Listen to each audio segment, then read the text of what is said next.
Casey at the Bat, a poem by Ernest Thayer. The outlook wasn't brilliant for the Mudville Nine that day. The score stood 4-2, with but one inning more to play. And then when Cooney died at first, and Barrows did the same, a pall-like silence fell upon the patrons of the game.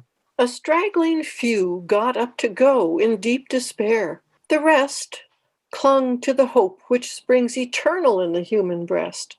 They thought, if only Casey could but get a whack at that, we'd put up even money now with Casey at the bat.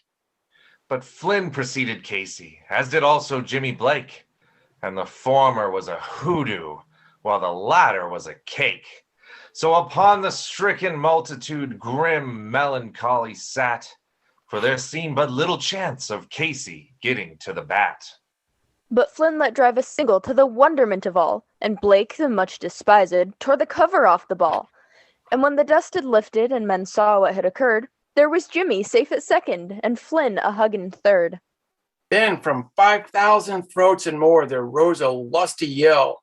It rumbled through the valley, it rattled in the dell, it pounded on the mountain and recoiled upon the flat, for Casey, mighty Casey, was advancing to the bat. There was ease in Casey's manner as he stepped into his place. There was pride in Casey's bearing, and a smile lit Casey's face. And when, responding to the cheers, he lightly doffed his hat, no stranger in the crowd could doubt 'twas Casey at the bat. 10,000 eyes were on him as he rubbed his hands with dirt. 5,000 tongues applauded when he wiped them on his shirt. Then, while the writhing pitcher ground the ball into his hip, defiance flashed in Casey's eye. A sneer curled Casey's lip. And now the leather-covered sphere came hurtling through the air, and Casey stood a-watching it in haughty grandeur there. Close by the sturdy batsman the ball unheeded sped. "That ain't my style," said Casey. "Strike one," the umpire said. From the benches, black with people, there went a muffled roar, like the beating of the storm waves on a stern and distant shore. "Kill him! Kill the umpire!" shouted someone on the stand. And it's likely they'd have killed him, had not Casey raised his hand. With a smile of Christian charity, great Casey's visage shone. He stilled the rising tumult. He bade the game go on. He signaled to the pitcher, and once more the dun sphere flew. But Casey still ignored it, and the umpire said, "Strike two!"